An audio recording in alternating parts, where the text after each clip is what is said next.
Hey guys, welcome back to SK Bhaiya. आज के इस वीडियो में हम लोग पढ़ने जा रहे हैं नीट एग्जामिनेशंस के most important and most repeated PYQs के क्वेश्चंस को एंड इनके सॉल्यूशंस को। ये पार्ट 12 है। क्वेश्चन का लेवल थोड़ा सा हार्ड होगा, तो वीडियो को एंड तक वॉच करना। एंड अगर अभी तक टेलीग्राम चैनल ज्वाइन नहीं किया तो फटाफट से ज्वाइन कर लो, PDF यहीं पे अपलोड हो जाएगी। एंड अगर अभी तक वीडियो को लाइक एंड चैनल को सब्सक्राइब नहीं किया तो वो तो बहुत इंपॉर्टेंट है, जल्दी से भी कर लो। और चलो डिटेल में स्टार्ट करते हैं। ओके, हम लोग पढ़ने जा रहे हैं नीट एग्जामिनेशंस के most important and most repeated PYQs के क्वेश्चंस को एंड उनके सॉल्यूशंस को। बहुत डिटेल में हम लोग पार्ट 12 को कंप्लीट करने जा रहे हैं। डिटेल में जितने भी क्वेश्चंस हैं, चाहे वो लॉन्ग PYQs हो या शॉर्ट PYQs हो, डिटेल में सारे PYQs को कवर करने वाले हैं। सारे एग्जामिनेशंस के पर्पस से ही जो क्वेश्चंस हैं वो देखने को मिलेंगे। हो सकता है क्वेश्चंस तुम्हारे जो एग्जामिनेशन है उसमें रिपीट भी हो, एग्जैक्ट क्वेश्चन भी आ सकता है। ठीक है, तो क्वेश्चंस की प्रैक्टिस बहुत अच्छे से करना। हम लोग 12th लेवल पे पहुंच चुके हैं। क्वेश्चंस का लेवल तुम लोगों को लग रहा होगा देख के कि हार्ड हो रहा है, कुछ चीज़ें समझ में नहीं आएगी, कुछ क्वेश्चन समझ में नहीं आएंगे, बट हम लोगों को यहाँ पे सीखना है, अपने आंसर तक पहुँचना है कि अपने एग्जामिनेशंस में क्वेश्चन को पढ़ के अपने आंसर को कैसे फाइंड करना है बहुत डिटेल में। तो कोई घबराना मत, टेंशन में लेना कि हाँ क्वेश्चंस मुझसे नहीं बन रहे हैं, क्वेश्चंस नहीं बन रहे हैं तो हम लोग सीख रहे हैं यहाँ पे, तो टेंशन वाली बिल्कुल कोई बात नहीं है। ठीक है, बहुत डिटेल में चलो स्टार्ट करते हैं। एंड फटाफट से यार मोटिवेशन के साथ में बढ़िया से बैठ के पढ़ना। ठीक है, तो चलो फटाफट से स्टार्ट करते हैं। तो हमारा फर्स्ट क्वेश्चन देखो यहाँ पे लिखा हुआ है लिस्ट 1 एंड लिस्ट 2। ऐसे भी क्वेश्चन तुमको अपने एग्जामिनेशन में देखने को मिलेंगे जो कि तुम्हारा टाइम वेस्ट करेंगे। बहुत ध्यान से समझना कि इस क्वेश्चन को कैसे सॉल्व करना है। 2 लिस्ट के क्वेश्चन आएंगे।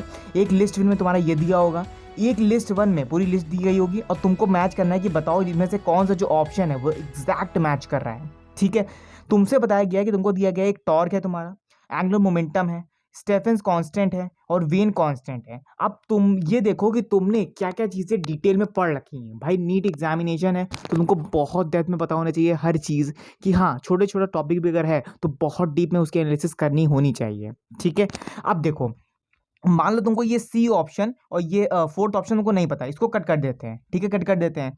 हमको ये तो पता है कि एंगुलर मोमेंटम क्या होता है और हमारा टॉर्क क्या होता है। हमको ये तो पता है कि हमारा जो एंगुलर मोमेंटम है और जो हमारा टॉर्क है वो क्या होता है। यहाँ पे बेसिकली पता है जो हमारा टॉर्क होता है वो परपेंडिकुलर को बताता है। इतना तो पता है ना भाई कि परपेंडिकुलर को बताता है कौन, टॉर्क बताता है। ठीक है भैया, जो हमारा एंगुलर मोमेंटम है वो किसको बताएगा, मोमेंटम को बताएगा। किसको, कौन, किसके मोमेंटम को, किसी भी ऑब्जेक्ट के मोमेंटम को, किसी भी सरफेस के मोमेंटम को वो कौन बताता है, यहाँ पे एंगुलर मोमेंटम बताता है।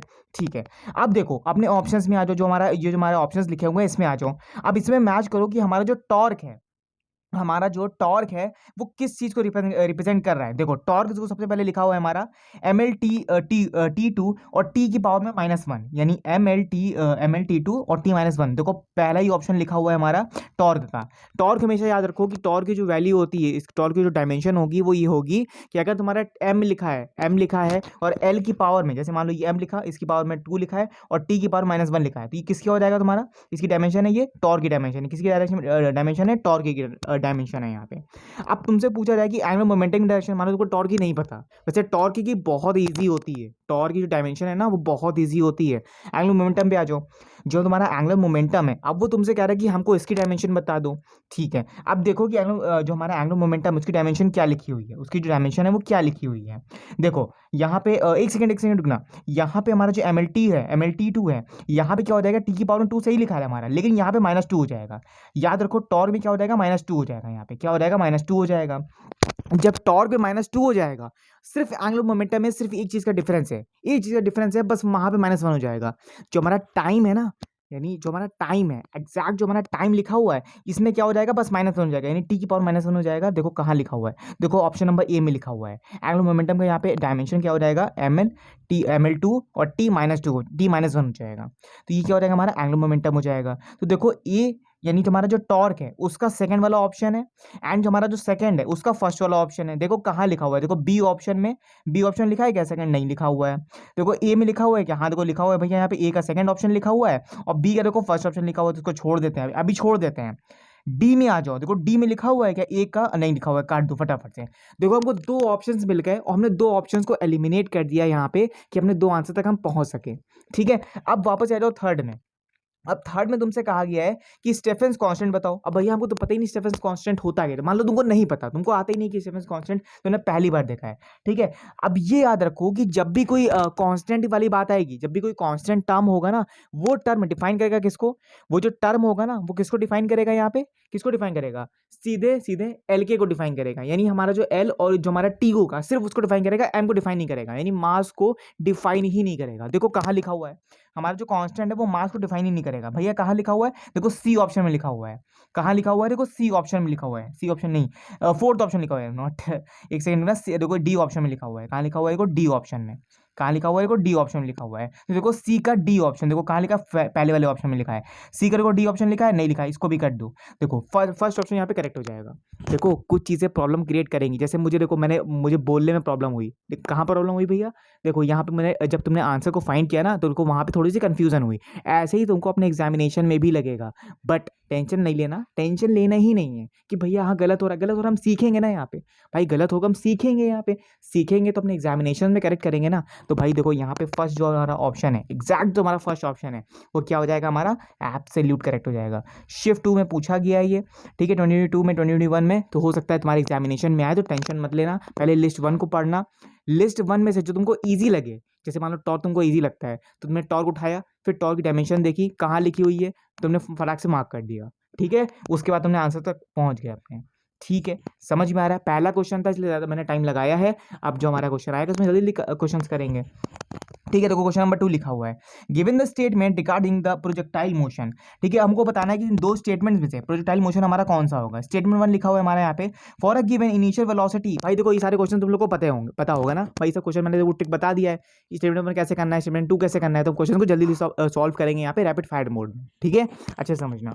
स्टेटमेंट 1 देखो लिखा हुआ है हमारा, जो हमारी इनिशियल वेलोसिटी है उसकी जो मैक्सिमम हॉरिजॉन्टल रेंज है वो अचीव करती है यहाँ पे एक angle of projection 43 degree Celsius पे।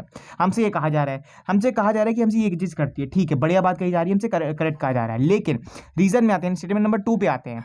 फॉर द सेम वेलोसिटी, अगर इनिशियल वेलोसिटी को हम सेम कर दें यहाँ पे, तो हमारा जो हॉरिजॉन्टल रेंज है वो क्या same of two angle of projection theta पे 1 डिग्री पे दिखा पाएगी, नहीं भाई, ये 43 डिग्री पे कह रहे हैं, और ये हमसे कह रहे हैं 180 डिग्री पे, नहीं दोनों नहीं दिखा पाएगी, तो दोनों ही क्या हुए यहाँ पे, दोनों क्या हो गए यहाँ पे इनकरेक्ट हो गए। लेकिन ये हमसे कह रहा है कि देखो हमसे एक सिंगल की बात कर रहा है, देखो हमसे सिंगल की बात कर रहा है कि अगर हम same of range of angle एक प्रोजेक्शन को 43 डिग्री सेल्सियस पे अगर हम यहाँ पे दिखाते हैं तो एक दिखाएगा हमको, यानी स्टेटमेंट 1 हमारा करेक्ट है, तो देखो सी ऑप्शन क्या हो जाएगा हमारा, एब्सोल्युटली करेक्ट हो जाएगा, ठीक है। आगे बढ़ते हैं, क्वेश्चन नंबर 3, एसर्शन देखो लिखा हुआ है हमारा, the total mechanical energy of a system is conserved if the internal forces of doing the work on it the conservative and there are the no external non conservative forces.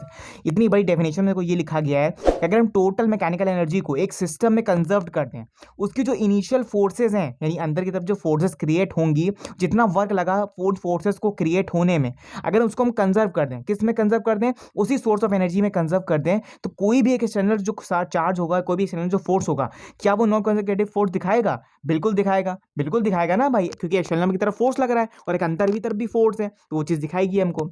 Reason हमसे कह रहा है कि हमारा जो work done है वो conservative force को उसी ऑब्जेक्ट पे डिपेंड करता है, से एक जो हमारी इनिशियल और फाइनल पोजीशन है उसी पे जो इंडिपेंडेंट रहेगी, उसी पाथ पे टेक करेगी, ये बता रहे हैं। तो ये तो कुछ रॉन्ग कह रहे हैं, यानी कुछ ना कुछ तो गलत कह रहे हैं, बट हाँ एक्सप्लेनेशन उसी का दे रहे हैं, एक्सप्लेनेशन जो बताया उसने उसी का बताया, कुछ कुछ चीज़ें बताया गलत बताई, लेकिन जो एक्सप्लेनेशन था वो एग्जैक्ट सेम बताया इसने, एग्जैक्ट क्या बताया, सेम बताया, तो हम क्या कर देंगे, ऑप्शन नंबर ए मार्क कर देंगे, क्या कर देंगे, ऑप्शन नंबर ए मार्क कर देंगे। आगे बढ़ते हैं, क्वेश्चन नंबर 3, फिर देखो लिस्ट वाला ऑप्शन आ गया हमारा, रेक्टिफायर है, जेनर डायोड है, ऑक्सीलेटर है, एलईडी है। अब हमको मैच करना है, इसमें से बताओ कि कौन सा जो ऑप्शन है वो एग्जैक्ट मैच हो रहा है। देखो हमारा जो रेक्टिफायर है वो क्या करता है, यूज़ करता है यहाँ पे एसी वोल्टेज को डीसी वोल्टेज में चेंज करने के लिए, सही है भैया, यहाँ पे ए ऑप्शन है, मिल गया हमारा। यहाँ पे देखो ए का फर्स्ट कहाँ लिखा हुआ है, इसमें नहीं लिखा है, इसमें नहीं लिखा है, इसमें नहीं लिखा है, ए ऑप्शन तो ऐसे मार्क कर दोगे। अब तुमको नहीं पता, तुमको और आगे पढ़ना है। देखो जेनर डायोड क्या होता है हमारा, जेनर डायोड हमारे यहाँ पे क्या होता है कि देखो यूज करते हैं यहाँ पे वोल्टेज को रेगुलेट करने में, वोल्टेज को क्या करता है, रेगुलेट करता है, देखो हमारा ये ऑप्शन मिल गया। ऑक्सीलेटर क्या होता है, यहाँ पे यूज करता है यहाँ पे कन्वर्ट करने में डीसी टू एसी को, ठीक है। आगे बढ़ते हैं, क्वेश्चन नंबर 4, सेशन देखो यहाँ पे लिखा हुआ है हमारा, the stretching of a coil is determined to its the shear modulus. हमारा जो स्ट्रेचिंग ऑफ कॉइल है, अगर हम उसको डिफाइन करें यहाँ पे, तो हमारा जो शियर मॉडुलस है, हमारा जो शियर मॉडुलस है वो यहाँ पे डिफाइन करता है। सिंपल सी बढ़िया बात है, ट्रू है ये ऑप्शन। रीजन पे आ जाओ, शियर जो मॉडुलस हमारा है उसको चेंज कर दे यहाँ पे एक ही शेप ऑफ बॉडी पे, तो वो क्या करेगा, डायमेंशंस को कर देगा चेंज कर देगा, डायमेंशंस को क्या कर देगा यहाँ पे अनचेंज कर देगा, यहाँ पे एक ही डायमेंशन नहीं प्रेजेंट करेगा, बहुत सारे टाइप्स ऑफ डायमेंशन यहाँ पे क्या करेगा, क्रिएट करेगा। ठीक है, तो ये एग्जैक्ट आंसर नहीं दे रहा है, एग्जैक्ट जो हमको रीजन चाहिए है वो हमको दे नहीं रहा है। ठीक है, तो हम क्या करेंगे यहाँ पे ऑप्शन नंबर बी मार्क कर देंगे। क्या कर देंगे, ऑप्शन नंबर बी मार्क कर देंगे। उसी के बारे में बता रहा है, उसी बारे में डिफाइन कर रहा है, स्टेटमेंट के बारे में, एसर्शन के बारे में, लेकिन एग्जैक्ट रीजन नहीं दे रहा है। जब भी कोई रीजन एग्जैक्ट रीजन नहीं दे, ठीक है, तुमको लगे कि हाँ कोई डाउट में है, तो तुम क्या करोगे, बी ऑप्शन को मार्क कर दोगे। शिफ्ट वन लिखा हुआ है हमारा यहाँ पे, कुछ ये ऑप्शंस लिखे हुए हैं।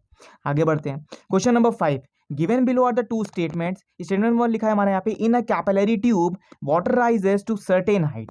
कैपिलरी ट्यूब में हमारा जो वाटर है उसको राइज किया यहाँ पे एक सर्टेन हाइट पे। हमारा जो ट्यूब है वो इनसफिशिएंट लेंथ डिफाइन कर रहा है यहाँ पे वाटर को ओवरफ्लो करने में। ठीक है, स्टेटमेंट नंबर 2 हमसे कह रहा है कि जो हमारी हाइट है, वाटर की जो हाइट है वो कैपिलरी ट्यूब में इनवर्सली प्रोपोर्शनल है किसके, रेडियस ऑफ द ट्यूब के। ठीक है, बढ़िया बात कर रहे हैं हमसे, लेकिन हमारा जो इसमें स्टेटमेंट नंबर हमारा 2 है वो तो बढ़िया बात कर रहा है, लेकिन जो हमारा स्टेटमेंट नंबर 1 है वो ये बता रहा है कि सर्टेन हाइट पे बता रहा है। वाटर जो हमारा राइज हो रहा है, वाटर जो हमारा फ्लो हो रहा है वो एक सर्टेन हाइट पे हो रहा है। कोई सर्टेन हाइट तुमने आज तक देखी है, सर्टेन हाइट कोई देखी है तुमने आज तक कि हाँ से एक सर्टेन हाइट पे वाटर जो है वो फ्लो हो रहा हो? नहीं देखी है भाई, वाटर की अपनी हाइट होती है, किसी की भाई टॉल में होगी, शॉर्ट में होगी, लॉन्ग में होगी, नहीं इनसफिशिएंट हाइट है, देखो इसने बताया। लेकिन जो वाटर है वो ओवरफ्लो भी हो रहा है, तो ये क्या हो जाएगा, गलत हो जाएगा, हमारा ये करेक्ट हो जाएगा। देखो कहाँ लिखा है, डी ऑप्शन लिखा हुआ है। ठीक है, समझ में आ रहा है, आगे बढ़ते हैं। Question number 6, match the list 1 and list 2। देखो लिस्ट 1 एंड लिस्ट 2 हमको फिर से देखो यहाँ पे दो दिए गए, दोनों ही जो क्वेश्चंस है तुम्हारे, यानी हमारे पास दो सब्जेक्ट मैंने लिए हैं, तुम्हारा केमिस्ट्री लिया है और क्या लिया है, फिजिक्स लिया है। केमिस्ट्री फिजिक्स के तुम्हारे जो क्वेश्चन है वो मिक्स मिलेंगे यहाँ पे, कोई एग्जैक्ट क्वेश्चन नहीं है कि भैया पहले केमिस्ट्री हो गया फिजिक्स हो, नहीं, दोनों ही क्वेश्चन मिक्सअप है यहाँ पे। मिक्स क्वेश्चन की प्रैक्टिस करो, इजीली क्वेश्चंस बनेंगे तुमसे। लिस्ट 1 को लिखा है हमारे यहाँ पे, आइसोथर्मल, आइसोक्लोरिक, आइडियाबैटिक, आइसोबेरिक। लिस्ट 1 में देखो क्वेश्चन यहाँ पे लिखे हुए हैं, टॉपिक दिए गए हैं, लिस्ट 2 में हमको मैच कराना है। तो देखो आइसोथर्मल क्या होता है, मैंने तो लोगों को पिछले स्लाइड में बताया था, पिछले बार भी क्वेश्चन रिपीट हुआ था ये, तो एक बार फिर रिपीट हुआ है। तो देखो आइसोबैटिक तुम्हारा यहाँ पे क्या होता है, कौन डिफाइन करता है, यहाँ पे थर्ड ऑप्शन पे आ जाओ। देखो यहाँ पे लिखा है टेम्परेचर इज कॉन्स्टेंट, हमेशा बताता है कि हमारा जो आइसोथर्मल है वो दिखाता है क्या, टेम्परेचर हमारा क्या है, कॉन्स्टेंट है। तो ए का हमारा थर्ड में लिखा, देखो ए का थर्ड कहाँ लिखा हुआ है, यहाँ लिखा है, नहीं लिखा है, ए का थर्ड लिखा है, देखो हाँ लिखा हुआ है, ए का थर्ड हमको क्या लिखा मिल गया, देखो यहाँ पे लिखा हुआ है, ए का थर्ड यहाँ लिखा है, नहीं कट कर दो, यहाँ लिखा है क्या, नहीं लिखा, कट कर दो। तो तुम ऐसे अपने आंसर को मार्क कर सकते हो। मान लो तुमको नहीं पता, आइसोक्लोरिक पे आ जाओ, डियाबैटिक पे आ जाओ, तो कहाँ लिखा हुआ है, देखो बी ऑप्शन का पहला हो जाएगा, सेकंड हो जाएगा, थर्ड हो जाएगा, तो अपने आंसर तक कैसे पहुंच सकते हो। लेकिन तुमको टॉपिक्स के बारे में पता होना चाहिए, इसीलिए कहते हैं कि भाई कंसेप्ट जरूरी होता है। नीट के पेपर में है, एक जेई के पेपर में है, सीयूटी के पेपर में है, तो कंसेप्ट ज्यादा मैटर करता है इन सारे क्वेश्चन के लिए। ठीक है, आगे बढ़ते हैं, क्वेश्चन नंबर 7, एसर्शन देखो लिखा है हमारा यहाँ पे, for a completely inelastic collision between the two bodies the kinetic energy of the system is not conserved. हमसे कहा जा रहा है कि हमारा जो कंप्लीटली इनइलास्टिक कोलिजन है वो दो बॉडीज में डिवाइड है, एक तो हमारी काइनेटिक एनर्जी है जो सिस्टम है वो कंजर्व नहीं कर रहा है, हमको वो चीज़ बतानी है कि भैया इसमें बताओ कि कौन सा जो स्टेटमेंट है वो करेक्ट है। ठीक है, दो कोलिजन में को डिवाइड कर दिया इसने। रीजन हमसे कह रहा है कि अगर यहाँ पे कंप्लीटली जो हमारा इनइलास्टिक कोलिजन है, अगर हम उसको इंटरसेक्ट कर दें बॉडीज में, बॉडीज को स्टिक करने में साथ में, तो यहाँ पे वो क्या मूव करेगा एक कॉमन वेलोसिटी के साथ में और लीड करेगा यहाँ पे maximum losses of kinetic energy. ठीक है, हमें ये कहा गया है। तो भाई जो हमारा सेक्शन है उसी का रीजन बता रहा है, नहीं वो करेक्ट रीजन बता रहा है। देखो यहाँ पे क्या लिखा हुआ है, अगर हम कंप्लीटली जो हमारा जो इनइलास्टिक कोलिजन है अगर उसको दो बॉडीज में डिवाइड कर दें, तो हमारी जो काइनेटिक एनर्जी है वो सिस्टम को कंजर्व नहीं करेगी। नहीं, क्यों नहीं करेगी, क्योंकि देखो, क्योंकि यहाँ पे जो इंटरसेक्टिंग बॉडीज हैं वो दोनों में स्टिक हो जाएंगी, यानी आपस में क्या हो जाएंगी, इंटरैक्ट हो जाएंगी, यानी क्या हो जाएगी, कनेक्ट हो जाएंगी, अट्रैक्ट हो जाएंगी। तो वहाँ पे जो कॉमन वेलोसिटी है वो यहाँ पे मूव नहीं कर पाएगी, तो वहाँ पे कौन करेगा lead, maximum loss of kinetic energy क्या हो जाएगी, खत्म हो जाएगी, इसलिए वो जो सिस्टम है वो कंजर्व नहीं हो पाएगी। तो भाई रीजन एग्जैक्ट दे रहे हैं यहाँ पे, तो क्या हो जाएगा, ऑप्शन नंबर क्या ए हो जाएगा हमारा, एब्सोल्यूट करेक्ट हो जाएगा। ठीक है, आगे बढ़ते हैं, question number 8, a uniform conducting wire of length 12A। एक मान लो कंडक्टिंग ये वायर है, इसकी जो लेंथ है वो हमारी कितनी है, 12 है। इसकी लेंथ कितनी है यहाँ पे, 12 है। ठीक है, लगा लिया, देखो हमने ऐसे करके लगाना, तुमको 12A है हमारा। ठीक है, आर इज वाउंड अप, हमने क्या कर दिया, हमने इस पर वाउंड कर दिया, हमने भैया क्या कर दिया, इस पर कुछ चीज़ें वाउंड कर दी। 1 सेकंड को पेन चेंज कर लेते हैं, हमने क्या कर दिया, इस पर वाउंड कर दिया। क्या बाउंड कर दिया भैया यहाँ पे हमने, रेजिस्टेंस को बाउंड कर दिया। इसको क्या बोलेंगे यहाँ पे, रेजिस्टेंस बोलेंगे। ठीक है, रेजिस्टेंस बहुत ध्यान से समझना। As up current carrying coil the shape of an equilateral triangle of a side है। एक बता दिया हमने, इक्विलेटर जो हमारा एक साइड हमारी किसकी है, क्वाड्रिलेटरल एंगल की है यहाँ पे। ठीक है, the square the side of the magnetic dipole movements of a coil in each case of respectively are. देखो फालतू से ये कहा गया है कि बताओ एक स्क्वायर में, मान लो ये कोई स्क्वायर है, एक मान लो हमने ले लिया एक स्क्वायर है ये, इसी स्क्वायर का जो साइड है वो ए के बराबर है। जब एक साइड ए के बराबर होती है तो जब बहुत सारी साइड्स होंगी, मतलब जब तुमने टावर को बाउंड किया तो भाई कितने स्टेप्स में करोगे, 2 स्टेप्स में करोगे। यानी एक जब तुमने स्टेप घुमाया, फिर एक स्टेप और घुमाया, फिर तो मैक्सिमम नंबर स्टेप्स जो हमारे क्या होंगे, वाउंड अप होंगे। मैक्सिमम नंबर ऑफ स्टेप्स क्या होंगे यहाँ पे, सेकंड्स क्या होंगे यहाँ पे, वाउंड अप होंगे। हमसे क्या किया हमने, 2 बार जब घुमाएंगे, यानी 2 बार जब हम इसको वाउंड अप करेंगे तो यहाँ पे क्या बन जाएगा हमारा, यहाँ पे क्या बन जाएगा, 4a बन जाएगा भैया। यहाँ पे क्या बन जाएगा, 4a बन जाएगा। देखो तुम्हारे ऑप्शन में 4a कहाँ लिखा हुआ है, ए में नहीं लिखा है, कट कर दो। सी में नहीं लिखा है, कट कर दो। देखो डी में नहीं लिखा है, कट कर दो। तो क्यों, कौन सा ऑप्शन करेक्ट हो जाएगा, देखो ए बी ऑप्शन करेक्ट हो जाएगा। जब भी कोई ऐसा क्वेश्चन आए, जब भी कोई ऐसा क्वेश्चन आए, 1 सेकेंड, ये ऑप्शन, हाँ, जब भी कोई ऐसा क्वेश्चन आए और तुमसे पूछा जाए कि हाँ स्टेटमेंट नंबर 1 स्टेटमेंट नंबर 2 को वेरीफाई करो, डिफाइन करो, ठीक है, तो हमेशा स्ट्रक्चर बना लो। जल्दी से जल्दी तुम्हारा काम होगा, जल्दी तुम अपने आंसर तक पहुंचोगे। स्ट्रक्चर बना लो। स्ट्रक्चर बनाने के बाद फिर तुम अपने क्वेश्चन देखो, क्वेश्चन तुमसे एग्जैक्ट तुमसे क्या कह रहा है करने के लिए। अगर तुमको डायरेक्ट जाना है तो तुम 12 को उठाओ, 12 को उठाओ, यहाँ से 12 को उठा लिया। यहाँ पे कितने नंबर टाइम से बोला है, देखो 1 2, और उसने क्या बोला है, 90 डायबल को हम क्या करेंगे, यहाँ पे बाउंड करेंगे करंट के साथ में, 3 बार बोला है। कितनी बार बोला, 12। अब तुम ये ढूंढो कि कितनी बार 12 का मल्टीपल करने से हमारा 12 आता है। ठीक है, देखो 2 6 12 करने पे आता है हमारा, लेकिन ये तो ज्यादा हो गया, हमसे 3 बार बोला है। तो हम क्या करेंगे, यहाँ पे 4 3 12 कर देंगे। क्या कर देंगे, यहाँ पे 4 3 12 कर देंगे, तो हमारा आंसर 12 आ गया। जब भी कोई ऐसा आंसर आए ना, तो बस एग्जैक्ट तुम्हारे अपने आंसर पे जाओ, 12 लिखा हुआ है, देखो किसका मल्टीपल है वो। शॉर्ट फॉर्म में देखना, लॉन्ग फॉर्म में मत देखना। और देखना कि वायर कितनी बार बाउंड अप हुआ है, जितनी बार होगा उतनी बार आंसर को मार्क करो, अपने आंसर तक पहुंच जाओ, मार्क कर दो। ठीक है, समझ में आ रहा है, आगे बढ़ते हैं। Question number 9, given below the 2 statements about the optical instruments. Statement number 1 में लिखा हुआ है हमारा, for a simple microscope the angular size, हमारा जो सिंपल माइक्रोस्कोप है उसका जो एंगुलर साइज है वो एक ऑब्जेक्ट को एक ऑब्जेक्ट के इक्वल है। हमारा जो एंगुलर साइज है वो एक इमेज पे डिफाइन कर रहा है, इमेज पे डिफाइन कर रहा है, बढ़िया बात है, ठीक है, बढ़िया कह रहे हैं हमसे यहाँ पे। तो मैग्निफिकेशन इज अचीव्ड, क्यों यहाँ पे एक इमेज पे डिफाइन है, क्योंकि यहाँ पे हमारा जो मैग्निफिकेशन है वो अचीव कर रहा है, यहाँ पे एक माइक्रोस्कोप को अलाउ कर रहा है उसी ऑब्जेक्ट को क्लोजर से आई को देखने में, एक लीज डिस्टेंस पे एक डिस्टेंस विजन को एक परफेक्ट इमेज बनाने में रिप्रेजेंट कर रहा है, शो कर रहा है, रिप्रेजेंट कर रहा है। ठीक है, तो हमारे दोनों ही ऑप्शंस क्या है, हमारे ट्रू है। क्या है यहाँ पे, ट्रू है। तो ये ऑप्शन क्या कर देंगे, यहाँ पे एब्सोल्यूट मार्क कर देंगे। देखो क्वेश्चंस पढ़ने में दिक्कत होगी, टैकल करने में दिक्कत होगी, बट डरना नहीं है, टेंशन नहीं लेना है, पैनिक नहीं करना है, इजीली आंसर तक पहुंच जाओगे अपने। ठीक है, समझ में आ रहा है, आगे बढ़ते हैं। क्वेश्चन नंबर 10, देखो लिस्ट 1 लिस्ट 2 पे आ जाओ। ग्रेविटेशनल कांस्टेंट है, ग्रेविटेशनल पोटेंशियल एनर्जी है, ठीक है, ग्रेविटेशनल पोटेंशियल है, ग्रेविटेशनल इंटेंसिटी है। देखो ऐसे ही क्वेश्चन आएंगे, सारे ऐसे ही क्वेश्चन आएंगे तुम्हारे एग्जामिनेशन में। ये बताना भैया ये कौन से क्वेश्चन आ रहे हैं, हमने तो हार्ड क्वेश्चन किए हैं। तुमने हार्ड क्वेश्चन किए, तुमने यानी प्रैक्टिस नहीं करी है। भाई तुम जब मॉक लगा रहे होगे, मॉक लगा रहे हो सारे स्टूडेंट्स, भाई पेपर आने वाला है 4 डेज 5 6 डेज बाद तुम्हारा पेपर है, ठीक है, नॉट 4 डेज, अभी एडमिट कार्ड आने वाला है, ठीक है। तो भाई पेपर जल्दी तुम्हारा होने वाला है, ठीक है। पेपर एडमिट कार्ड आ गया ना तुम लोग, एडमिट कार्ड जिसका इसका आ गया मुझे कमेंट बताना।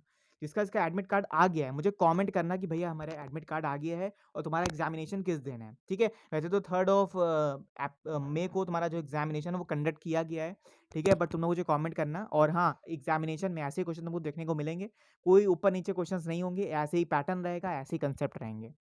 अब देखो तुमसे कहा गया कि ग्रेविटेशनल कांस्टेंट बताओ, डायमेंशन बताओ ग्रेविटेशनल कांस्टेंट की, ठीक है।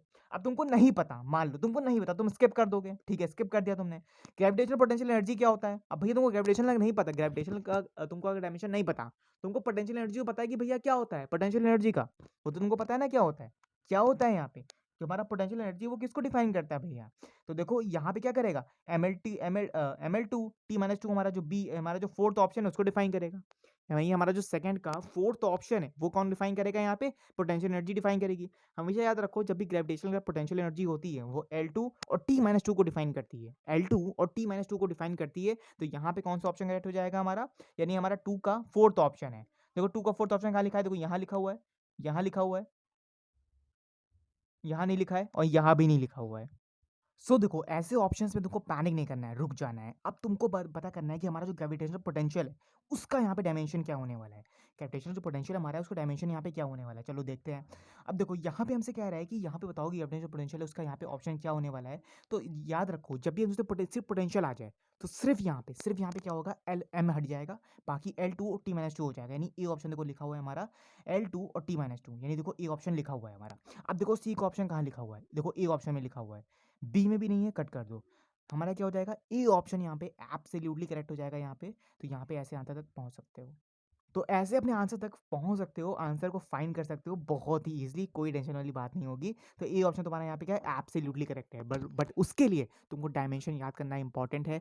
डायमेंशन याद कर लेना। देखो कितने number of maximum number of question हमसे पूछे गए हैं डायमेंशन के, हो गए लिस्ट 1 लिस्ट 2 के, तुम्हारे 1 थ्योरीज क्वेश्चन हो गए, न्यूमेरिकल वाले क्वेश्चन हो गए। तो बहुत ऐसे क्वेश्चन है तुमको यहाँ पे देखने को मिलेंगे। ठीक है, समझ में आ रहा है? ठीक है, अब आगे बढ़ते हैं। क्वेश्चन नंबर 11, असर्शन को लिखा हुआ है हमारे यहाँ पे, in a non uniform circular motion the acceleration of the particle is always directed toward the centre. हमसे असर्शन में कहा गया है कि हमारा जो नॉन यूनिफॉर्म जो हमारा सर्कुलर मोशन है वो यहाँ पे एक्सीलरेट कर रहा है एक पार्टिकल के साथ में, हमेशा से वो डायरेक्ट टूवर्ड है उस सेंटर, यानी एक सेंटर से एक पार्टिकल है वो उसके टूवर्ड है, यानी क्या अंदर की तरफ एक पार्टिकल मूव कर रहा है नॉन यूनिफॉर्म सर्कुलर मोशन में। ठीक है, बढ़िया बात है, हमसे जिस कहा गया है। लेकिन पहले रीजन पढ़ लो।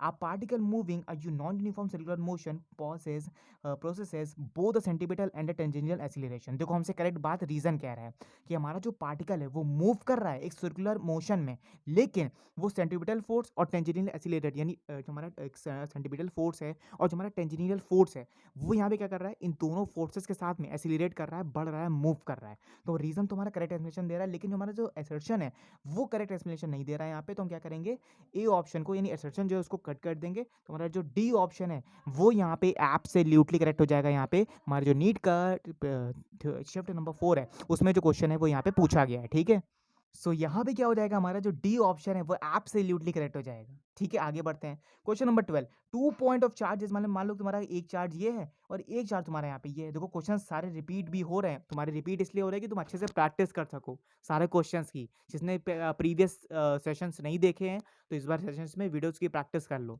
ठीक है, लेकिन मैं ये 100% कहूँगा कि तुम्हारे लिए पार्ट 1 से और जितनी भी सीरीज आगे आने वाली हैं या अभी तक जितनी भी सीरीज आ रही हैं तुम्हारे लिए बहुत इंपॉर्टेंट है। एग्जामिनेशन से पहले एक बार सारे सीरीज को 1 शॉट में या 2x की स्पीड पे अच्छे से देख के जाना, वॉच करके जाना अच्छे से। ठीक है, समझ में आ रहा है? ठीक है, अब देखते हैं यहाँ पे हमारे जो दो चार्जेस हैं प्लस क्यू माइनस क्यू, यहाँ पे डिस्टेंस जो इनकी है वो एल है, जो डिस्टेंस है वो यहाँ पे एल है। ठीक है, हमारा जो मैग्नीट्यूड है वो डायरेक्ट यहाँ पे क्या कर रहा है, इलेक्ट्रिक फील्ड इंटेंसिटी के डिस्टेंस को यहाँ पे इसके बराबर कर रहा है। Mid point of equatorial line of proportional is किसके बराबर है, मिड पॉइंट। याद रखो मैंने तुम लोगों को कितनी बार बताया है कि जब भी तुमसे आर तुमसे बड़ा कहा जाए, यानी आर हमारा क्या है, यहाँ पे ग्रेटर है, ये ग्रेटर है भैया कितने आर से, 2 आर से ग्रेटर है। तो याद रखो कि एक आर तुम एक्स्ट्रा से ऐड कर दोगे, बस 2 आर तुम्हारा ग्रेटर है, एक आर तुम ऐड कर दो अपनी मर्जी से। भैया ऐसे कैसे कर, हाँ हाँ ऐसे ही करना है, ट्रिक है ये। 2 आर तुमको दिए गए, एक आर तुम अपनी मर्जी से ऐड कर दो, तो 1 अपना कितना हो जाएगा, हमारा आर क्यूब हो जाएगा। बस देखो कहाँ लिखा हुआ है, बी ऑप्शन लिखा हुआ है, मार्क कर दो फटाफट से, बी ऑप्शन को मार्क करो, आगे बढ़ जाओ बिना टाइम वेस्ट किए हुए, बिना दिमाग खर्चा किए हुए, फटाफट से मार्क कर दो, ये ट्रिक है। ठीक है, आगे बढ़ते हैं। Question number 12, given below the two statement number हमसे कह रहा है यहाँ पे, a second pendulum has a time period of the exactly 2 second. Statement number हमसे कह रहा है यहाँ पे कि हमारा मान लो कि तुम्हारा यहाँ पे सेकंड पेंडुलम है, ये हमारा एक सेकंड पेंडुलम है, उसकी जो टाइम पीरियड है वो एग्जैक्टली 2 सेकंड का है। एग्जैक्टली क्या है हमारा, 2 सेकंड का है। ठीक है, बढ़िया बात कर रहा है हमसे, ठीक है, सही कह रहा है हमसे। If the length of the simple pendulum, हमारी जो लेंथ है सिंपल पेंडुलम की वो इंक्रीज हो रही है यहाँ पे 44% और 20%, तो दोनों ही से बात कह रहे हैं यहाँ पे, तो ए ऑप्शन क्या करेंगे, मार्क कर देंगे। आगे बढ़ते हैं।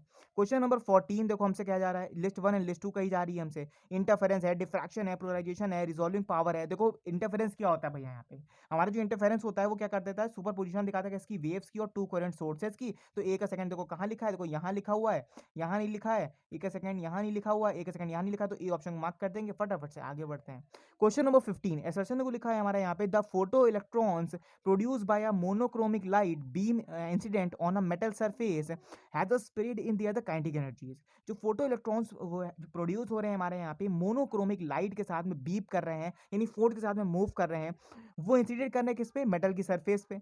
At a spread in the other kinetic energies के साथ में स्प्रेड हो रही, सही बात है, बिल्कुल सही बात है। The energy of electrons emitted the inside the metal surface in the lost of collisions with the other atoms is metal. यह भी सही बात कर रहे हैं हमसे, तो ऑप्शन नंबर ए क्या कर देंगे हम, एब्सोल्युटली मार्क कर देंगे, एब्सोल्युटली क्या कर देंगे यहाँ पे, मार्क कर देंगे। जैसे मान लो ये मेटल की प्लेट है, यार मान लो लाइट आई, ये बीप कर गई यहाँ से, तो इसके साथ में जो भी इलेक्ट्रॉन्स आ रहे होंगे, जो भी लाइट बीम ऑफ लाइट आ रही है, वो भी क्या करेगी, बीप करेगी यहाँ पे। तो वही चीज हमसे सेम चीज में कहा जा रहा है हमारा। 16 को क्वेश्चन लिखा है हमारे यहाँ पे, in LCR circuit at a resonance the current maximum, the current is maximum and the impedance is minimum. हमसे कहा जा रहा है कि हमारा जो एलसीआर सर्किट है, एलसीआर सर्किट जो सीरीज है, वो यहाँ पे क्या बताई जा रही है, उसका जो करंट है वो हमारा क्या मैक्सिमम है, और उसका जो इम्पीडेंस है वो मिनिमम है। ठीक है, बढ़िया बढ़िया बात करी, हम यही तो पढ़ते हैं एलसीआर सर्किट में। ठीक है, हमने यही पढ़ रखा है कि हमारा जो करंट होता है वो मैक्सिमम होता है, लेकिन जो हमारा इम्पीडेंस की स्पीड होती है वो क्या होती है, यहाँ पे मिनिमम होती है। जो हमारा सेकंड स्टेटमेंट हमसे कह रहा है यहाँ पे, एट अ रेजोनेंस, रेजोनेंस अगर देखें यहाँ पे, हमारा जो इंडक्टिव रिएक्टेंस है, हमारा जो इंडक्टिव रिएक्टेंस है और हमारा जो कैपेसिटिव रिएक्टेंस है, वो यहाँ पे इक्वल हो जाता है, यहाँ पे बोथ अपोजिट, यानी दोनों इक्वल हो जाते हैं और अपोजिट हो जाते हैं यहाँ पे, और कैंसिल करते हैं यहाँ पे each of the one out of completely, यहाँ पे आउट ऑफ कंप्लीटली, यहाँ पे दोनों क्या कर देते हैं, एक दूसरे को कैंसिल कर देते हैं, एक दूसरे को क्या कर देते हैं, एलिमिनेट कर देते हैं। तो ये भी क्या करेक्ट कर रहा है, इसी के बारे में रीजन बता रहा है। तो क्या हो जाएगा हमारा ए ऑप्शन, क्या हो जाएगा हमारा, एब्सोल्युटली करेक्ट हो जाएगा। बहुत ही छोटे छोटे क्वेश्चन है ये, मैंने तुम लोग को प्रैक्टिस पहले करा दिया, तो मैंने पहले ही कहा था कि वन शॉट रिवीजन करा रहे हैं, तो भाई फटाफट से स्टार्ट क्वेश्चन पढ़ेंगे, स्टार्ट करते चलेंगे। Question number 17. A parallel plate of capacitor has a non-uniform electric field in the space between the plates. जैसे मान लो दो प्लेट्स हैं, ये प्लेट नंबर 1 है, ठीक है, ये प्लेट नंबर 2 है, ये प्लेट नंबर क्या है हमारी 2 है, ठीक है, समझ में आ गया। ये हमारी क्या है यहाँ पे, इलेक्ट्रिक फील्ड है, ये हमारे यहाँ पे क्या इलेक्ट्रिक फील्ड है, ये हमारी क्या है यहाँ पे इलेक्ट्रिक फील्ड है, ठीक है। जब इलेक्ट्रिक फील्ड जा रही होगी तो यहाँ पे क्या हो रहा है, अट्रैक्शन क्रिएट हो रहा होगा भैया, सिंपल सी बात, अट्रैक्शन क्रिएट हो रहा हो, इलेक्ट्रिक फील्ड क्रिएट हो रही होगी, ठीक है, बढ़िया बात है। हमसे ये कहा गया है कि ये बताओ कि जो डिस्टेंस जो है वो डी के बराबर है, ठीक है। प्लेट ए जो हमारा है उसकी जो एनर्जी वो स्टोर कर रहा है कैपेसिटर में, यानी मान लो ई नॉट जो एनर्जी वो स्टोर हो रही है इसमें, हमारी जो ई नॉट एनर्जी वो स्टोर हो रही है। ये बताओ कि यहाँ पे जो परमिटिविटी है फ्री स्पेस की वो कितनी होगी, हमको वो चीज़ बतानी। तो याद रखो यार, ऐसे क्वेश्चन में दो प्लेट्स पूछी गई तो 1/2 हो गया। देखो कहाँ लिखा हुआ है, ए में लिखा हुआ है, ए में लिखा हुआ है, सी में लिखा हुआ है, डी का कट कर दो, बी कट कर दो, 1/2 हो गया हमारा। फिर हमसे कहा कि एनर्जी स्टोर हुई ई नॉट, देखो ई नॉट लिखा है, ई नॉट लिखा हुआ है, ठीक है भैया लिखा हुआ है। जो हमारी इलेक्ट्रिक फील्ड जा रही है, जो हमारी जो इलेक्ट्रिक फील्ड है वो भाई जा रही होगी तो ए से किस में जा रही होगी, सेकंड में जा रही होगी, यानी ए से क्या कर रही होगी, सेकंड में जा रही होगी, जा रही नहीं जा रही होगी, ए से सेकंड में जा रही होगी। तो क्या हो रहा होगा, दो यानी एनर्जी यूज होगी हमारी, यानी ई का स्क्वायर हो जाएगा यहाँ पे। देखो कहाँ लिखा ई का स्क्वायर, देखो ए में लिखा हुआ, ए मार्क कर देंगे, ए को मार्क कर देंगे, फटाफट से आगे बढ़ जाओ। समझ में आ रहा है, ए को मार्क कर देंगे। भाई हमारी एक एनर्जी से दूसरी एनर्जी जा रही होगी साथ में, तो एक प्लेट से सेकंड प्लेट में जा रही होगी, तो दो एनर्जीज हुई ना, उसका स्क्वायर कर देंगे। आगे बढ़ते हैं। 18 में देखो फिर से हमसे कहा गया list 1 list 2 Bohr model, Rutherford, de Broglie's and Planck constant. तो इसमें से देख लो कौन सा ऑप्शन सही होगा। तो याद रखो कि हमारा जो रदरफोर्ड है वो हमारा किसको डिफाइन करता है यहाँ पे, quantization of the angular momentum को। बस ए को मार्क करो, देखो ए ऑप्शन लिखा हुआ है यहाँ पे। Question number 19. Workdone is moving charge around a closed path in electric field is between always zero. हमारा जो वर्कडन है, मान लो कोई भी चार्ज मूव कर रहा है, उसका जो वर्कडन है एक क्लोज्ड पाथ में इलेक्ट्रिक फील्ड में क्या है, जीरो है। भाई जब भी याद रखो कोई भी क्लोज सरफेस होती है, मान लो कोई भी सरफेस होगी, वो जब मूव कर रही होगी इस पोजीशन में, तो उसकी जो सरफेस क्या हो जाएगी, जीरो हो जाएगी। क्या हो जाएगी यहाँ पे, जीरो हो जाएगी। Electrostatic field is conservative field, हमारी जो इलेक्ट्रोस्टैटिक फील्ड है वो यहाँ पे क्या है, कंजर्वेटिव फील्ड है। तो क्या हो जाएगा यहाँ पे, option number is absolutely correct हो जाएगा। दोनों ही ऑप्शंस क्या कर रहे हैं यहाँ पे, एग्जैक्ट एंड सेम आंसर को क्या कर रहे हैं, प्रोवाइड कर रहे हैं। ठीक है, समझ में आ रहा है। क्वेश्चंस को बहुत बेहतरीन, बहुत अच्छे से समझ रहे हैं तभी दिमाग में घुसेगा, नहीं तो दिमाग में कुछ भी नहीं घुसेगा। ठीक है, बहुत ध्यान से सुनना हर चीज को, कि क्वेश्चंस का यहाँ पे रिवीजन ही चल रहा है। यहाँ पे पार्ट 12 पे पहुंच चुके हैं हम लोग, क्वेश्चंस का रिवीजन ही चल रहा है। सारे प्री वैक्यूज मैंने तुम लोग को कवर करा दिए हैं। जो प्री वैक्यूज आ रहे हैं न्यू न्यू, उसको भी देखने चलना और नए पैटर्न के देखने चलना, कि हो सकता है क्वेश्चन देखने को मिल जाए। Question number 20. An ideal gas undergoes the 4 different processes. एक आइडियल गैस है जो यहाँ पे अंडरगो कर रही है यहाँ पे डिफरेंट प्रोसेसेस को सेम इनिशियल स्टेट पे। यहाँ पे प्रेशर हमारा जो वॉल्यूम है वो शो कर रहा है उसी डायग्राम को। एंड यहाँ पे आइडियाबैटिक है, आइसोथर्मल है, आइसोबेरिक है, आइसोक्लोरिक है। यहाँ पे कर्व डिफाइन कर रहा है एक रिप्रेजेंट में 1 2 3 4। याद रखो जब भी कोई ऐसा क्वेश्चन आए तो हमेशा देखो लास्ट वाली वैल्यू क्या दिखा रहा है, कर्व 4। डी ऑप्शन को मार्क करो, आगे बढ़ जाओ। कोई दिमाग नहीं लगाना है, कोई स्ट्रक्चर नहीं बनाना है, कोई सोचना नहीं है क्या चीज होने वाली है। ठीक है, कोई कुछ नहीं सोचना है, बस कर्व देखो कौन सा कर्व लिखा हुआ है, तो डी लिखा हुआ है, कर्व नंबर 4 लिखा हुआ है, ऐसे 3 लिखा होगा, 2 लिखा होगा, जो लास्ट में लिखा रहे उसको पकड़ो, मार्क करो, आगे बढ़ जाओ। ठीक है, क्वेश्चन नंबर 21, हमारे दो स्टेटमेंट्स दिए हुए हैं यहाँ पे, स्टेटमेंट नंबर 1 दिया हुआ है, स्टेटमेंट नंबर 2 दिया हुआ है। ठीक है, primary aliphatic amines react HNO3, हमारा जो HNO3 है वो हमारा क्या एलिफेटिक एमाइंस है जो रिएक्ट कर रहा है यहाँ पे अनस्टेबल डायजोनियम सॉल्ट के साथ में।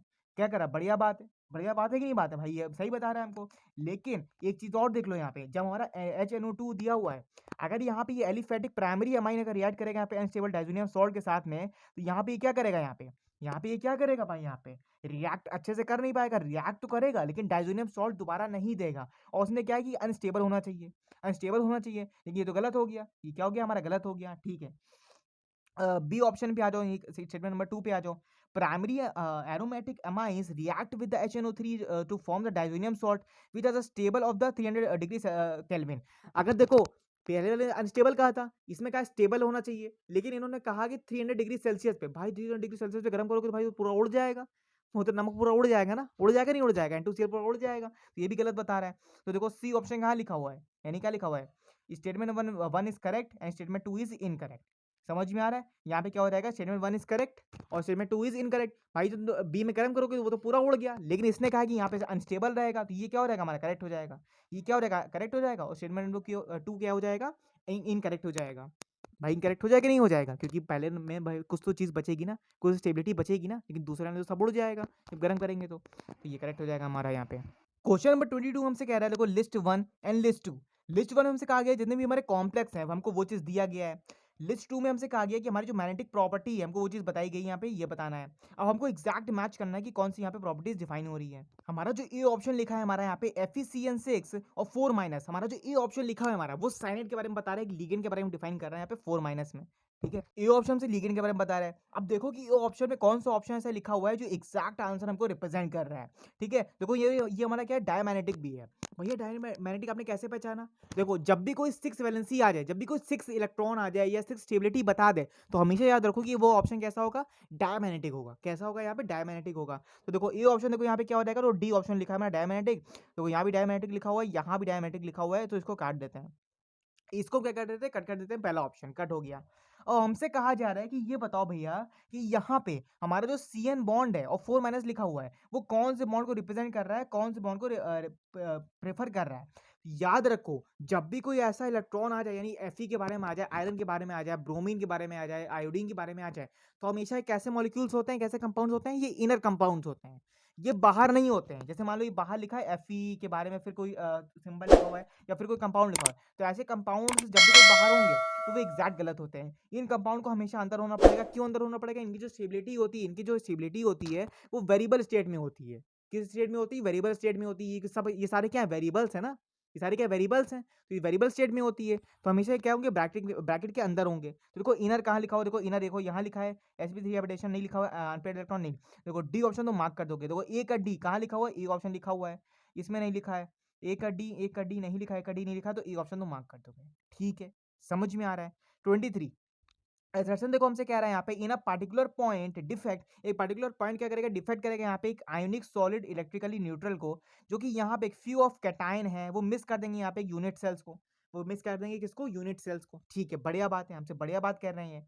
अब देखो रीजन में आ जाओ, यहाँ पे रीजन में आ जाओ। देखो हमसे कह रहे हैं कि यहाँ पे हमारा जो आयनिक सॉलिड है, एक फ्रैंकल डिफेंड में अगर इसको एनालाइज करा दें, तो हमारा जो डिसलोकेशन ऑफ कैटायंस है वो lattice side of industrial state में दिखाएंगे, मेंटेन करेंगे यहाँ पे ओवरऑल इलेक्ट्रिसिटी ऑफ न्यूट्रलिटी को डिफाइन करेगा। तो यहाँ पे क्या हो जाएगा, यहाँ पे क्या हो जाएगा, हमारा जो रीजन है वो करेक्ट एक्सप्लेनेशन दे रहा है, लेकिन हमारा जो असर्शन है वो करेक्ट एक्सप्लेनेशन नहीं दे रहा, उसी के बारे में बता रहा है। तो क्या हो जाएगा यहाँ पे, बी ऑप्शन मार्क कर देंगे।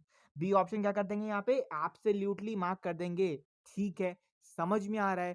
जब भी कोई चीज डाउट में रॉन्ग होती है तो हमेशा बी मार्क करते हैं, जब भी कोई हमको एग्जैक्ट सही लगता है तो हम आंसर नंबर ए को मार्क करते हैं, जब भी हमको एक गलत एक सही लगता है तो हम ऑप्शन नंबर सी को मार्क करते हैं, जब भी हमको पहला गलत दूसरा सही लगता है तो हम क्या करते हैं, डी ऑप्शन को मार्क करते हैं। ये चीज दिमाग में फिट कर लो, बैठा लो, कुछ भी कर लो, बस हो जाना चाहिए। ठीक है, और जितने भी स्टूडेंट्स वीडियो को देख रहे हैं, मैंने अभी तक बोला नहीं वीडियो को लाइक करने के लिए, क्योंकि मैं डिस्टर्ब नहीं करना चाहता था।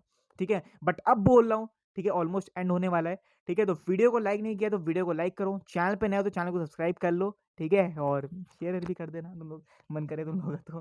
ठीक है, अब आ जाओ 24 देखते हैं। 24 देखते हैं यहाँ पे। Identify the final product of the C का जो फाइनल प्रोडक्ट हमको वो चीज़ बतानी है यहाँ पे एक सीक्वेंस और रिएक्शंस में। याद रखो हमेशा CSC CH दिया हुआ है हमारा, NH3 डालेंगे हम तो क्या निकलेगा यहाँ पे, जब भी NH3 डालेंगे क्या निकलेगा, CH3 CN निकल जाएगा, CH3 NC निकल जाएगा यहाँ पे, ये ऑप्शन में मार्क कर दो यहाँ पे, CH3 NC निकल जाएगा यहाँ पे, मार्क कर देंगे मैं ये ऑप्शन को। ठीक है, समझ में आ रहा है, ज़्यादा टफ नहीं है। लिस्ट 1 लिस्ट 2 दिया गया है, फिर देखो नाइलॉन 6 दिया गया है, ब्यूनास दिया हुआ है, यहाँ पे पॉलीथीन दिया, ट्रायमाइन दिया हुआ है। देखो ये ऑप्शन लिखा है हमारा ए का सेकंड, यानी क्या हो जाएगा हमारा कंडेंसेशन ऑफ पॉलीमर, हमारा क्या हो जाएगा नाइलॉन 6 बताता है। देखो ए का सेकंड कहाँ लिखा हुआ है, देखो यहाँ भी लिखा हुआ है, यहाँ भी लिखा हुआ है। बी ऑप्शन में जो ब्यूनास भैया क्या होता है, ब्यूनास हमारा यहाँ पे क्या डिफाइन करता है, दिखाता है हमारा कोपॉलीमर है, क्या है कोपॉलीमर। देखो बी का सेकंड कहाँ लिखा हुआ है, इसमें नहीं, इसमें नहीं, इसमें नहीं, बी ऑप्शन, एक ऑप्शन मार्क कर दो, आगे बढ़ जाओ। ये सब चीज़ें पता होनी चाहिए, एक बार वन शॉट में ज़रूर देख लेना है मेरे कहने पे यार गाइस। तुम लोग चैप्टर्स को एक बार अच्छे से रीड कर लेना, पढ़ लेना, कुछ भी कर लेना, बस करना। ठीक है, और अगर तुम लोग चाहते हो कि भैया मैं लाइव आ जाऊँ, लाइव आके सारी क्वेश्चन को प्रैक्टिस करा दूँ, ठीक है, तो वो भी तुम लोग के लिए अवेलेबल हो जाएगा। बट इस वीडियो पे एम करते हैं, ज़्यादा नहीं एम करेंगे, बट मुश्किल से मैं एम करूँगा यहाँ पे 100 लाइक्स का। इस वीडियो पे अगर 100 लाइक्स कंप्लीट हो जाते हैं, इस वीडियो पे 100 लाइक्स एंड यहाँ पे 20 कमेंट्स, 100 लाइक्स, 100 लाइक्स एंड यहाँ पे 20 कमेंट्स अगर कंप्लीट हो जाते हैं, ठीक है, एक बार फिर से सुन लो, 100 लाइक्स एंड यहाँ पे 20 कमेंट्स अगर कंप्लीट हो जाते हैं इस वीडियो पे, अगर आ जाते हैं तो लाइव यार पक्का है, लाइव आऊंगा, वीडियो की प्रैक्टिस होगी, क्वेश्चन की प्रैक्टिस, चैप्टर एक्सप्लेनेशन डिटेल में करेंगे, ताबड़तोड़ प्रैक्टिस करेंगे एग्जामिनेशन के एक दिन पहले। ठीक है, आगे बढ़ते हैं। क्वेश्चन नंबर 26, टू स्टेटमेंट दिए गए हमको यहाँ पे, the boiling point of aldehydes and ketones are higher then the hydrocarbons of comparable molecular masses because of the weak of the molecular association in aldehyde and ketones due to a dipole-dipole interaction। याद रखो जब भी कोई ऐसा statement आ जाए तो हमेशा याद रखो हमारा जो एल्डिहाइड होता है, हमारा जो कीटोन होता है, वो एक बारे में एक ही चीज बता रहे होते हैं, तो स्टेटमेंट करेक्ट होने ही वाला है। स्टेटमेंट क्या है तुम्हारा, करेक्ट है। ठीक है, सेकंड में आ जाओ। सेकंड तुमसे कह रहा है यहाँ पे, the boiling point of the aldehyde and ketones are the lower alcohol similar molecular masses। हाँ ठीक है, बढ़िया बात कह रहा है। Absence of the intermolecular hydrogen bonding, हाँ ये ऑप्शन मार्क कर देंगे यहाँ पे। ठीक है, 27 क्वेश्चन देखो यहाँ पे, the enthalpy of formation of neutrality occurring the elements in their the most stable state is standard conditions is taken as zero। जब भी याद रखो, जब भी कोई ऐसा क्वेश्चन आ जाए एंथैल्पी के बारे में बताया जाए, फॉर्मेशन कराया जाए यहाँ पे न्यूट्रलिटी ऑफ एलिमेंट्स के बारे में, तो यहाँ पे जो मोस्ट स्टेबल स्टेट है स्टैंडर्ड कोलिजन्स की, वो क्या हो जाती है, जीरो हो जाती है। रीजन बता रहा है हमसे यहाँ पे, जो हमारा जो एब्सोल्यूट वैल्यू है एंथैल्पी है एक सब्सटेंस की, जो कि यहाँ पे डिटरमाइन नहीं होती है, लेकिन यहाँ पे चेंज कर देती है किसको, एंथैल्पी को। ठीक है, ये बता रहा है हमसे। तो हमारा जो रीजन है वो करेक्ट एक्सप्लेनेशन नहीं दे रहा है, रीजन जो हमारा है वो करेक्ट एक्सप्लेनेशन नहीं दे रहे हैं, लेकिन हाँ बी ये हमारा सही है, तो हम क्या करेंगे, बी ऑप्शन को क्या कर देंगे, एब्सोल्युटली मार्क कर देंगे। बी ए 28 लिखा है हमारे यहाँ पे, vitamin C D B12 A। याद रखो विटामिन ए तुम्हारा यहाँ पे क्या होता है, नाइट बैलेंस, बी का ए का फोर्थ हो जाएगा। ए का देखो फोर्थ कहाँ लिखा हुआ है, ए का यहाँ पे फोर्थ कहाँ लिखा हुआ है, यानी विटामिन जो हमारा डी है वो डी का फर्स्ट हो जाएगा, तो डी का फिर देखो यहाँ लिखा हुआ है, ए ऑप्शन मार्क कर दोगे। बायोमोलिक्यूल्स चैप्टर अच्छे से पढ़ लेना, उसमें देखो क्वेश्चंस बहुत पूछे गए, ब्यूनाइस हो गया, पॉलीमर्स हो गया। ठीक है, पॉलीमर चैप्टर अच्छे से पढ़ लेना। ठीक है, केमिस्ट्री ने एवरीडे लाइफ चैप्टर को अच्छे से पढ़ लेना, वो चैप्टर्स बहुत बहुत इंपॉर्टेंट हैं, ठीक है, एग्जामिनेशन के लिए। क्वेश्चन नंबर 29 और क्वेश्चन नंबर 29 तुम लोग के लिए होमवर्क है। ठीक है, क्वेश्चन नंबर 28 तुम लोग के लिए होमवर्क है। सो आई होप कि सारे ही क्वेश्चंस बढ़िया से हर चीज क्लैरिटी के साथ में समझ में आ गए होंगे। ये दोनों क्वेश्चन तुम लोग के लिए सिर्फ होमवर्क दिया है कि भाई प्रैक्टिस करना, नहीं आएगा तो देखो आंसर लिखा ही हुआ है। ठीक है, प्रैक्टिस करना अच्छे से। अगर तुम लोग को अभी भी कोई डाउट लगता है, कोई भी तुम्हारा अगर कोई भी क्वेरी है तो मुझे कमेंट्स बता देना। ठीक है, चलो आगे देखते हैं। इसकी जो PDF वो कहाँ मिलेगी बताऊंगा अभी। ये हमारा सेकंड चैनल है SKI एजुकेशन के नाम से, ये मेरा सेकंड चैनल है भाई, अभी जल्दी मैंने स्टार्ट किया है। इस पे जितनी भी AI वीडियोस हैं, एक्सप्लेनेशन वीडियोस हैं, डिटेल में प्रैक्टिस कराई जाती है। AI को सिखाया जाता है कि AI को कैसे इन्हांस करना है, कैसे सीखना है, क्योंकि देखो भाई अगर तुम ये चीज़ नहीं सीखोगे तो तुम्हारे लिए फिर फ्यूचर बेकार है, क्योंकि फ्यूचर में इसी सारी चीज़ों के बारे में कनेक्टिविटी होनी चाहिए, स्किल होनी चाहिए, स्ट्रेंथ होनी चाहिए कि हाँ आगे तुम अगर कोई भी चीज़ अपना स्टार्टअप कर रहे हो तो भाई तुमको AI यहाँ पे आना चाहिए कि वीडियोस कैसे एनिमेट करते हैं, ठीक है, प्रैक्टिस कैसे करते हैं, एनिमेट कैसे करते हैं इमेजेस को, वीडियोस को, डिटेल में बेस्ट कंटेंट यहाँ पे मिलने वाला है। ठीक है, और तुम लोग को ये रहेगा कि यार वीडियोस अपलोड होती है तो वीडियो को लाइक करना, चैनल को सब्सक्राइब करना, नए हो तो वीडियो को शेयर भी करते रहना। सपोर्ट करोगे तो भाई अच्छा लगेगा थोड़ा बहुत, जब तुमने तुमने इस चैनल को भी बहुत प्यार दिया है। और मैं कहूँगा कि ये जो हमारा AI चैनल है इसको भी तुम लोग बहुत अच्छे से प्यार दोगे, सपोर्ट करोगे, एक बढ़िया से अच्छा लगेगा, ठीक है। तो हमारे डिसिप्लिन में हर चीज़ सिखाई जाती है यहाँ पे। बेटर यहाँ पे लर्निंग होगी, कंसेप्ट क्लैरिटी होगी, तुम्हारे फ्यूचर पे भी डिपेंड यहाँ पे देखा जाएगा, फ्यूचर हमेशा ब्राइट होना चाहिए। एंड तुम्हारे जो क्लास 12 के जो स्टूडेंट्स हैं, जो इंग्लिश के एग्जामिनेशन देने जा रहे हैं, मतलब जो बोर्ड एग्जाम देंगे नेक्स्ट ईयर, उनके लिए भी जो एआई वीडियोज़, एक्सप्लेनेशन वीडियोज़ है, वो भी यहाँ पे डिटेल में अपलोड हो रही है। सो आई होप कि बढ़िया से समझ में आ गई होगी यहाँ पे भी। ये हमारा व्हाट्सएप चैनल है, इस पे भैया क्या होता है, डेली नोटिफिकेशन है, वीडियो लिंक्स है, थंबनेल्स है, सब चीज़ें यहाँ पे डिटेल में अपलोड होती है। तो इसका जो लिंक है वो डिस्क्रिप्शन में दिया हुआ है, तो फटाफट से जाके ज्वाइन कर लो। ये हमारा मेन टेलीग्राम चैनल है, इस पे जो पीडीएफ है वो अपलोड हो जाएगी यहाँ पे, तो उसको भी, इसका जो लिंक है वो डिस्क्रिप्शन में दिया हुआ है, इसको भी जाके ज्वाइन कर लो, ठीक है। काफ़ी सारे स्टूडेंट्स इसको ज्वाइन कर लिया है, तो भाई डिस्क्रिप्शन में लिंक दिया हुआ है, फटाफट से जाके इसको भी ज्वाइन कर लो। ये हमारा मेन डिस्कशन चैनल है, इसका जो लिंक है वो भी डिस्क्रिप्शन में दिया हुआ है। तुम्हारा अगर कोई भी डाउट है, तो तुम मुझसे यहाँ पे इजीली पूछ सकते हो, ठीक है। डायरेक्टली तुम लोग यहाँ पे पर्सनल मैसेज कर सकते हो, ठीक है। पर्सनली यहाँ पे कर सकते हो, पर्सनल मैसेज डीएम कर सकते हो मुझे, ठीक है, तो पूछ सकते हो यहाँ पे। तो उसका जो लिंक है वो भी डिस्क्रिप्शन में दिया हुआ है। सो आई होप कि बढ़िया से समझ में आ गई होगी। कोई भी डाउट है, कोई भी इशू है, तो कमेंट्स में कमेंट्स पिन कर देना। मिलते हैं नेक्स्ट वीडियो नेक्स्ट पार्ट में। Thank you so much watch.